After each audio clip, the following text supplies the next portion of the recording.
Hello, everyone. You are listening to the latest Flyers Talk podcast. I am Jordan Hall, and as always, I am joined by the dynamic Joe Fordyce. We are live at Rivers Casino in Philadelphia.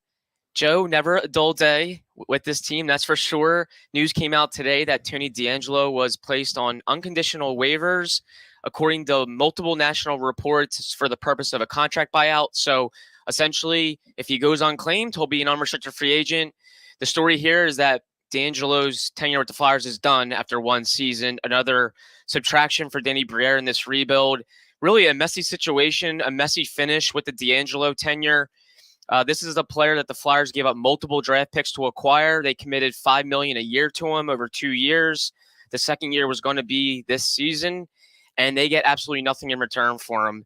Joe, what was your reaction when you saw the DeAngelo news? Well, it's a shame that a hometown kid couldn't. When they signed DeAngelo, we talked on this podcast. Plenty of people talked about how this could be a sort of reclamation project, right? For a hometown, a Philly kid, Philly area kid. I believe his parents grew up in South Philly and he's from South Jersey. Mhm. But, that he could kind of redeem and sort of recapture and get a fresh start on his career. And it just didn't go that way. And I think we all suspect it's just him and the coach, they just didn't see eye to eye. And it became, maybe at the beginning, it was some more subtle things. And then obviously near the end of the season, it became bigger things that got him benched, things that got him basically told to stay away. And, we know that this has been a polarizing player. Outside of the year that he was in Carolina, you didn't hear much about it. But of course, when he was with the Rangers, we heard a lot about things he was involved in, many of them off the ice. He's a skilled player. He really is. And last year, I think the Flyers power play ran best when he was running the power play. But that said, I guess there's only so much you can put up with. And really, if the choice is between the coach and the player in this situation, the coach is going to win every time. The coach is going to be the one they side with. And you also don't want to have somebody like, and I'm not saying that DeAngelo would have definitely been this, but if you don't want to create a malcontent situation with a rebuilding team with young players on it. And this could have certainly headed that way. And it almost had that feel at the end of last season that it was getting to that point. But, I think it's a shame. As you said, a lot of resources committed to him, capital or, draft capital, money, commitment, and you get nothing on return. And not only do you get nothing, but you get at minimum, it's what, 1.66 over the next 2 years against your cap at minimum.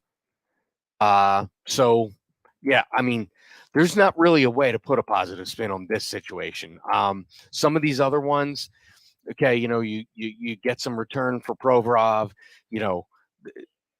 This one is there's not a way to look at this as a win. This is the new regime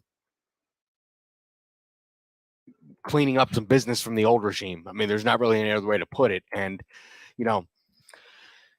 I suspect that they had a trade all lined up. Erik Karlsson's name is floating all over the place, and Carolina is heavily associated with those rumors. And you suspect with the price tag that Karlsson comes with, that is holding up anything with DeAngelo. And I think that's kind of what brought this situation to a head. The Flyers have to figure out what their defense core is going to look like. You can't do that when you have a player in limbo, and not only a player, but one that if he is in your defense core, he's going to be in your top four and he's going to be in your top power play. Because if DeAngelo is not one of your top four defensemen and on your top power play, I mean, those are the bread and butter of his game. So we know a lot of the problems Torts had with him last year was the defensive side of the ice. And, it just came to a head, and I think we all knew it was headed in this way. But I think we hoped that there might be a trade partner out there. And obviously that appears to be out the window at this point. So I guess what Danny Briere decided was that they have to cut their losses, and to do it this way saves you some money on the cap. So it is what it is, but it's time for them to move on now. With Briere and the Provorov trade, I think the consensus overall was that it was like a home run, and then the next two subtractions did not go well for the Flyers. I mean, the Kevin Hayes trade they didn't make out well on. We talked about that for various reasons. DeAngelo, they can't get anything in return for him. They have to put him on unconditional waivers. The Flyers didn't help themselves with DeAngelo whatsoever. Committing $5 million made it tough to move him, and then benching him for the final 5 games of the season didn't help. We all know there was something there with Tortorella and DeAngelo, and I mean the Flyers probably should have saw that coming. I mean, John Tortorella is a personality. Tony DeAngelo is a personality. Personalities clash, and Tortorella said last summer that could be a good thing, that he was going to embrace that he knew they were going to clash at some point. Well, clearly he didn't like it at the end of the season because he sat him for the final 5 games. And I wonder if Carolina, at this point, knew the Flyers were hell-bent on getting rid of him. Like, it wasn't like Carolina thought, oh, well, maybe they want DeAngelo. Maybe at some point the Flyers are going to be okay keeping DeAngelo. No, I think they knew the Flyers were going to get rid of him some way, somehow. So why even give up anything for him? And I think this is a big problem with this offseason. And when I say big problem, I'm talking about a big problem for Danny Briere to deal with. And the problem is that in certain situations, Hayes, this one with DeAngelo, the cards are on the table. The coach made it clear these guys were not coming back. Yep. If you're a team that's interested in these guys, why are you going to put stuff out there when the cards are on the table? It's almost been told to you that if you wait it out, you could get one of these guys on the cheap, which both of these teams did now. Well, we're assuming he goes to Carolina. That hasn't happened yet. But definitely with the Kevin Hayes situation, like, he didn't get along with the coach. Kevin said there was a message sent and he received it. The coach didn't really talk about Kevin Hayes. It was obvious where that was headed. So the cards are on the table. Why are you going to put anything out there? Right. I mean, it's not like it's not like Hayes was a 50-goal scorer. It's not like DeAngelo had 65, 70 points as a defenseman this past season for the Flyers. I mean, he had a great year in Carolina 2 years ago. But look at the contract that the Flyers gave him. That just tells you that it's not as if there was a bidding war for this player. And now you're another year later and another clash with a coach and everything that preceded him coming to the Flyers. I mean, the cards are on the table, and you're not going to win a game when your cards are on the table. No, exactly. And what's a shame about it too is, I mean, this Tony DeAngelo he's 27. He has a couple 50-point seasons on his resume. He led the Flyers defense in points, assists, goals, I believe, as well. And you get nothing in return for him. But again, this was the reality for the Flyers. But the fact, that they couldn't get anything is definitely not good. It's not good that the Flyers could not get anything for this player and had to come to this point. But I think it had to be done, Joe. And I do think Danny Briere's hands have very much been tied this offseason with some of these players in terms of the subtraction. These guys, they had to subtract here. The likes of Kevin Hayes and Tony DeAngelo were likely not going to be coming back for a part of the rebuild. The writing was on the wall. They had to get rid of them some way, somehow. I don't know what happened with Carolina and Tony DeAngelo in that trade and why it never went through. But this is what happened, and now the Flyers, I think, have to deal with it. I think one thing it definitely does is it opens up a spot on defense for a kid, and I think it opens the door for Cam York to really kind of take the reins of the power play and take on DeAngelo's responsibilities. He has to, right? Now it's your turn. Yeah. And you got to step up and take the reins. I mean, there's nobody there to take it from you right now. Yeah. So it's all yours. Go out. You got to go out and prove it. And the Flyers need him to be that guy. Yeah. He was a first-round pick for a reason. This is what they had in mind. You saw some of it last year, his ability, things like that. It needs to be consistent from the beginning of the season now. And, you know, I think if you really thought about it as the season was going on and you constantly heard John Tortorella bringing up the subtractions, you could have figured out that this is where some of this was going to go. Yeah. It was going to be ugly getting rid of some of these guys because of contracts, because of really I don't know if I would call it ruthless, but John Tortorella's style is, if I don't like the way this guy's playing, I'm going to bench him. And he's not thinking about what it's going to mean 3 months from now, or what it's going to mean the next offseason, or what it's going to mean 2 weeks from now. He's thinking about that particular moment. But the problem is that those actions, then they start to put those cards out on the table. And then it becomes this. It becomes the Kevin Hayes situation. It becomes this Tony DeAngelo situation. You mentioned the trade, and there was that whole thing with the Blues in there too. Now, I think when we first all saw those reports and those rumors that one weekend where that big trade with the Blues that had Torrey Krug coming to the Flyers, that looked like almost something that was a little bit too good to be true. And I think what we're seeing now with Hayes and then this move, that was too good to be true. That had to be somewhat fabricated because, I mean, they go from getting a former All-Star, a power play quarterback, veteran player like Krug, and I know he had a no movement clause, which seemed to be part of the issue here. But you go from that possible scenario to a scenario where you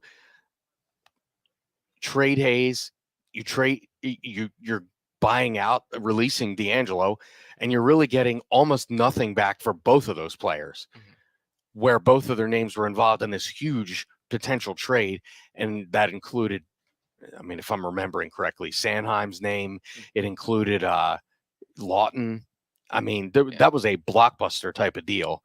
And who knows, I'm sure parts of that had grains of truth, but I mean, really, when you look at what just happened with these last two moves, that had to be a little smoke screenish, because it's clear the market for these two players was not competitive, and there just really wasn't much out there. Yeah. Catch all the sports action and more at Rivers Casino, Philadelphia. Whether it's the money line or the pass line, there's something for everyone, including a great sports book. Rivers Casino, Philadelphia. Philly loves a winner. Gambling problem? Call 1-800-GAMBLER. You know what, Jordan, just one other point. When Chuck Fletcher took over, I felt like he had to do a little bit of this stuff from the Hextall regime, with some contracts that were there, guys that were kind of not living up to the contracts they signed when Ron Hextall was the GM was here. So I think there's a little bit of this in every time a general manager changes. You have to kind of, I mean, there's no GMs that are batting 1,000. So there's always going to be leftover things that have to be cleaned up. This particular team has the kind of things that are not easily cleaned up. They're long-term, like term contracts with sizable amounts of money on them for players that were not really showcased at their best. I will say DeAngelo was showcased at his best for a good portion of last season. But again, when you bench him for the final 5 games, that is not there's not a team that's going to see that and go,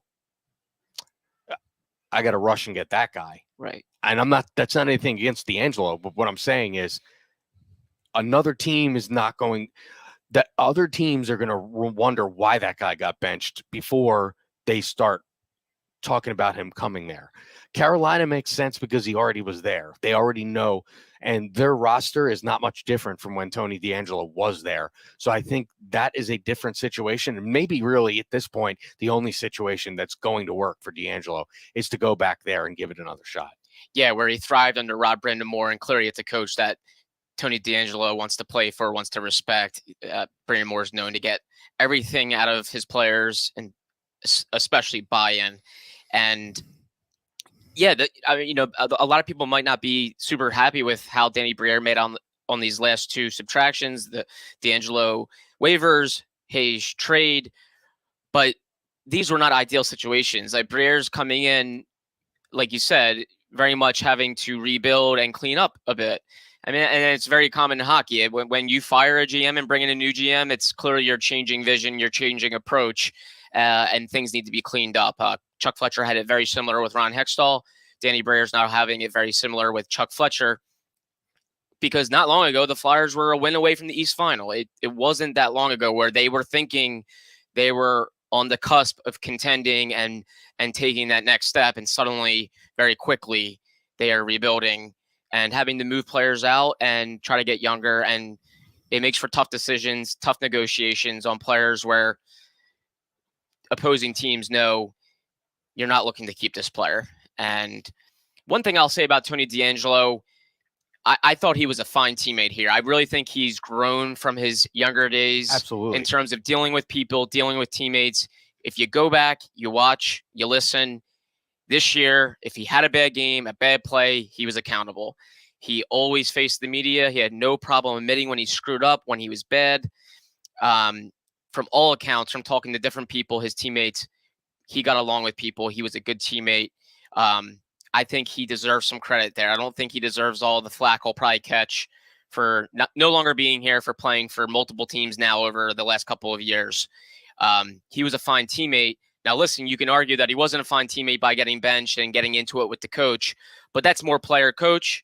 That's more separate of his teammates. I thought he was a fine human being, at least in the Flyers locker room. But it didn't work here. It didn't work because the team is now rebuilding, and he just doesn't fit their timeline, and he did not get along with the coach. That was clear cut at the end, and the Flyers had to part ways. But yeah, it didn't. The Flyers didn't make out well in these last two subtractions, but I do think that's also the reality of a rebuilding team with a new GM. The reason you're rebuilding is because the previous regime made some mistakes. Right. In this case, well, the Hayes case, a bigger mistake. And I won't say it's a mistake. The problem, the meshing of the coach, maybe it wasn't a mistake when it happened. Then it turns into something you're kind of stuck with when the coach and the player don't get along. And that's the same with both of these. Now, DeAngelo, you signed, they got him right when Torts came in. So they came in together, and it just didn't work out. And listen, the social media stuff, the people getting on Tony DeAngelo, let's be honest, a lot of that has to do with things that don't have to do with hockey, which we're not going to get into. But, that's what people like to focus on a lot of the times. But I agree with you. He was a stand-up guy. You didn't have anyone else accusing him of being a bad teammate. No. You didn't even have John Tortorella accusing him of that. Torts didn't come out and say what happened. But I think we can surmise what happened is John Tortorella is an old school coach, and he is not interested in so much in defensemen that don't play the defensive side of the ice. Yeah. And let's be honest, that's where Tony struggles. But when you brought him here, you knew that that's where he struggled, right? So I always had said this back when the Eagles signed Terrell Owens. You brought him in. This is somebody who's behaved like a child when they didn't get what they wanted for their career up to that point and their career after the Eagles. And then you act surprised when they act like a child. And so I think there has to be some fault. But again, that's the fault of the previous regime. Yeah. It's not the fault of these guys. I mean, if you saw a way to improve your team, maybe he's motivated by a fresh start in his hometown. I was thinking about this today when news first crossed. Remember the Instagram post when Tony signed here? It was, I grew up wearing this jersey, and all these feelings about how happy he was. And I was thinking that, wow, that went south very quickly. Yeah.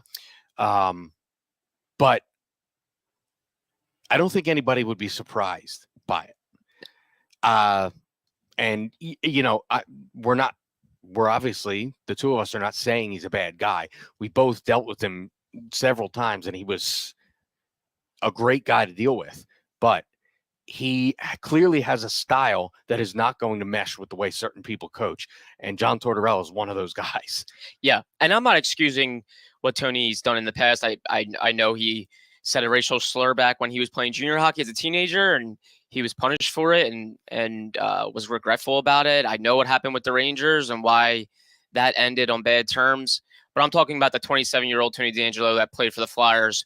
From all accounts, he took strides in terms of being a teammate and being a good voice in the locker room and not a distraction. But clearly, he didn't hold up his end of the bargain. If he didn't clash with the head coach, if he didn't do something that warranted that 5-game benching, perhaps he would still be here, because John Tortorella also praised him a lot. Talked about DeAngelo having one of the best outlet passes in the NHL. He talked about he likes his personality, that he's not a choir boy, that he plays with fire and passion. And he also, at one point, said he thought DeAngelo could be a part of this moving forward. Even when they started to embrace the rebuild, he thought DeAngelo could be a part of this. But something happened. It didn't work out. And the Flyers realized they had to subtract and free some cap, get younger, and really embrace this rebuild. Not just say it, but actually do it. And that included parting ways with Tony DeAngelo. Joe, overall, your thoughts on Danny Briere's offseason? I think this is probably the last of the subtraction we'll see, really, at this point. I'm not sure anything else is going to happen until the season starts. We'll see. But I think the offseason, in a nutshell, is kind of here and done with for Danny Briere. Yeah, and if you look at it, I think that the negativity that may have existed in that dressing room between the coach and some players, that's what has been gotten rid of these last two moves. Mm-hmm. Now you have young, eager players in there. You have guys who have, I'll just use Owen Tippett as an example, who have who said that Tortorella coached them hard, and his game benefited because of it. If this team's going to thrive and succeed and move forward, that's the kind of stories that need to be spread throughout that locker room to guys coming in, the guys that were already here, guys that were with the Phantoms that are now going to get a bigger opportunity here.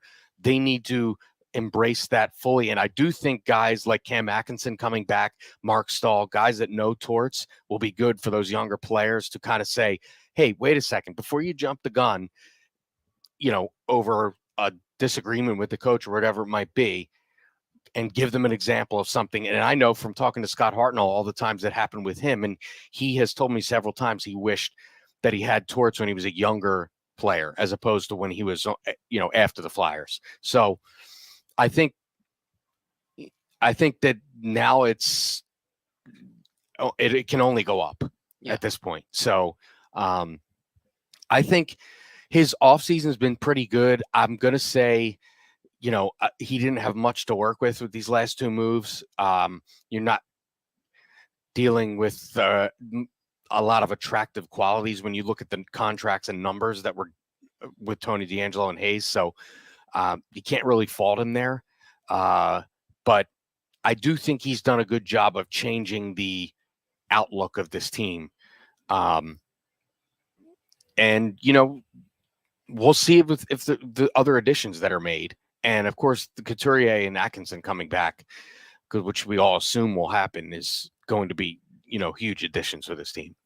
Yeah, and to me, rebuild means you're clearing players, you're clearing cap by moving players that make top dollar, and you're getting rid of some of your better players. I mean, Ivan Provorov was the team's highest paid defenseman and arguably their best defenseman. And Kevin Hayes was an all-star and their highest paid forward that played last season. So Briere was able to shed, those two guys to, I think, back up the rebuild mindset for sure. So I think he's been a man of his word.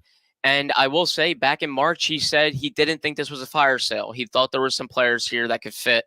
So I thought he'd back that up too. I didn't expect him to blow it up. I expected him absolutely to listen on the likes of Carter Hart, Scott Lawton, Travis Sanheim, Travis Konechny, and I think he did very much listen. But I didn't expect him to blow it up just yet. Now, could there be moves, during the season when that trade deadline gets closer? Absolutely. And then next summer, absolutely. But I think he's been a man of his word. I think he's held up his end of the bargain, and I do like how he made out on the Provorov trade. And I do think the reality was there for Hayes and DeAngelo. I didn't expect them to make out particularly well. I thought they could have made out better on Hayes. I do think they could have gotten better than a 6th-round pick and eating half salary, but that's what happened. I think Briere's done fine.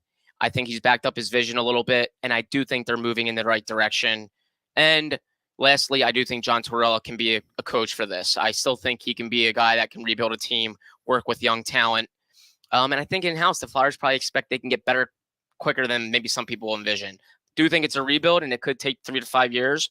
but we'll see. We'll see how good their young players are, and we'll see how quickly John Tortorella can kind of mesh them and mold it together and see where it goes. Yeah, I don't think there's been any move where we've been surprised. Yeah. Right. I think we all saw the Hayes move coming. We all saw something happening with DeAngelo.